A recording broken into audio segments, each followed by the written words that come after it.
अस्सलामु अलैकुम वरहमतुल्लाहि वबरकातुहू। माय डियर स्टूडेंट्स, उम्मीद रखती हूँ कि आप बिल्कुल ठीक होंगे अल्हम्दुलिल्लाह।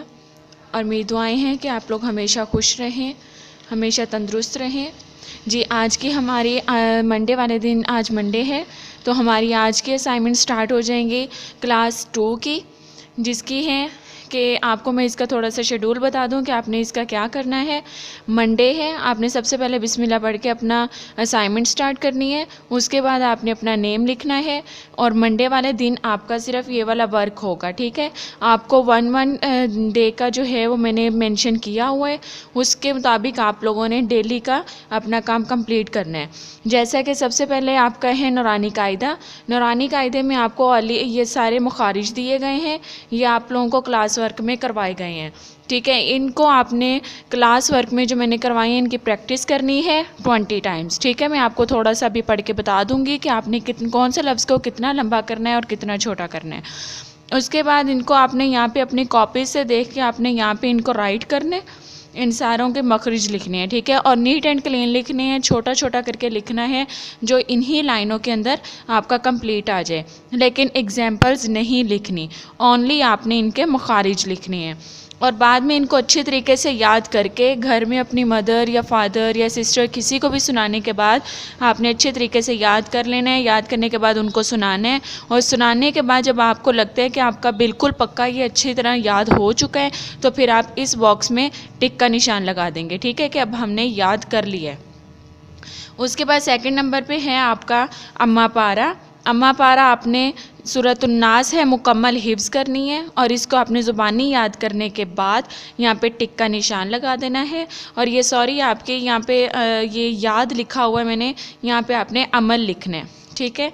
यहाँ आपने अमल लिखना है और इसको आपने नमाज में पढ़ना है। हर नमाज में आपने सूरतुन नास मुकम्मल ज़ुबानी याद करके पढ़नी है, और उसके बाद आपने जब नमाज पांचों नमाज़ों में पढ़ लेंगे उसके बाद आपने टिक का निशान लगा देना है कि हमने ये भी अमल कर लिया है।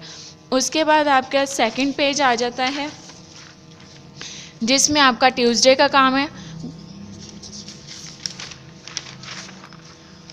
सॉरी खैर अब आप मंडे वाले दिन का ही मैं आपको बताऊंगी कि इसमें है अलिफ़।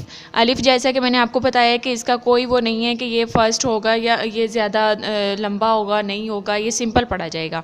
उसके बाद बा है, बा को जैसे मैंने आपको बताया था कि एक उंगली के बराबर लंबा करना है, बा, इस तरीके से। फिर आगे आ जाता है मीम। मीम को आपने 5 उंगलियों के बराबर लंबा करना है, मीम, ठीक है। उसके बाद ता है, फिर तो है। इन दोनों को आपने, ये आपको जब मैंने मखरिज लिखवाए हुए हैं उनके मुताबिक आपने ज़ुबान कहाँ लगेगी वहाँ पे आपने ज़ुबान लगानी है। जैसे ज़ुबान की नोक ऊपर दांतों की जड़ के साथ लगेगी। ये तीनों हरूफ इनके पेयर्स बनाए हुए हैं, इनका एक ही मखरज है और ये तीनों वहीं से अदा होंगे जो आप एक लाइन में इसको लिखेंगे, ठीक है।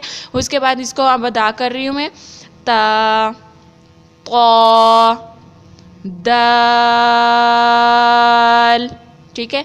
इसी तरीके से जैसे इसमें ता बारीक है, ता को हम बारीक पढ़ेंगे, तो है तो तो को हम थोड़ा मोटा करके पढ़ेंगे, मुंह भर के पढ़ेंगे। आगे नरम हरूफ आ गए हैं, सा, ज़, दाल, इनको बिल्कुल नरमी से पढ़ेंगे। यहाँ पे इसकी ज़ुबान की नोक जो है वो दांतों के किनारे से लगेगी, जो सामने वाले दांत हैं उनके किनारे से लगेगी। सा, सा, ज़, ज़ाल, ठीक है। इसमें ज़ाल को और यहाँ पे दाल को हम लंबा करेंगे, बाकी दोनों हरूफ जो हैं उनको हम ता, तो और सा, ज़ को हम एक उंगली के बराबर लंबा करेंगे। आगे है जीम, शीन, या। इसमें हम पढ़ेंगे जीम, शीन, या। अब यहाँ पे 2 हरूफ हैं, ये है ज़ुबान का जो दरमियानी हिस्सा है, ये ऊपर आपने तालु के साथ लगा के फिर इसको अदा करना है। इसी तरीके से जैसे मैंने फिंगर टिप्स पे आपको बताया कि आपने ऐसे ऐसे इस लफ्ज़ को लंबा करना है, इसको याद कर लेना है, और इसकी चलते फिरते उठते बैठते काम करते हुए भी आपने इसकी 20 टाइम प्रैक्टिस करनी है एक एक लफ्ज़ की। उसके बाद आपने इनको ज़ुबानी याद करके इनको लिख लेना है। लिखने के बाद इसको अच्छी तरीके से याद करके घर में किसी को सुनाने के बाद आपने यहाँ पे बॉक्स में टिक का निशान लगा देना है कि मैंने सुनाने के बाद यानी सुना दिया है याद करके, तो आपके ये टिक लगा देंगे। इसी तरह आप ये सूरतुन नास मुकम्मल ज़ुबानी याद करेंगे और उसके बाद उसे आपने ज़ुबानी घर में किसी को सुनाना है और उसके बाद आपने टिक का निशान लगाना है।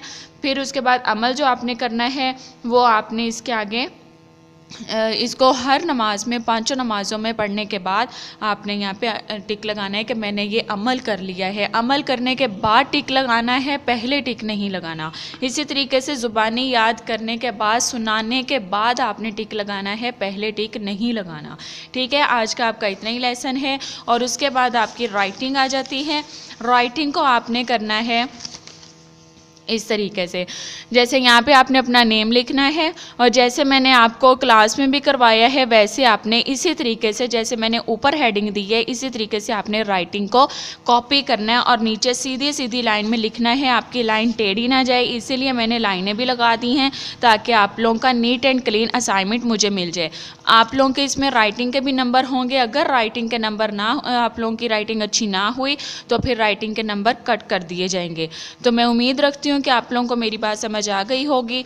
तो अब आपने इसको अच्छे से, दिल से, खुशी से और बहुत प्यार से, नरमी से, बहुत अच्छे से आपने इसको पिक करना है और उसके बाद इसे आपने खूबसूरती के साथ मुझे ये असाइनमेंट भेजनी है ताकि मैं आप लोगों के फुल मार्क्स लगा सकूं। ठीक है, जज़ाकल्लाहु खैरन कसीरा फ़िद दुनिया वल आखिरा व अहसनुल जज़ा। अस्सलामु अलैकुम व रहमतुल्लाहि व बरकातुहू।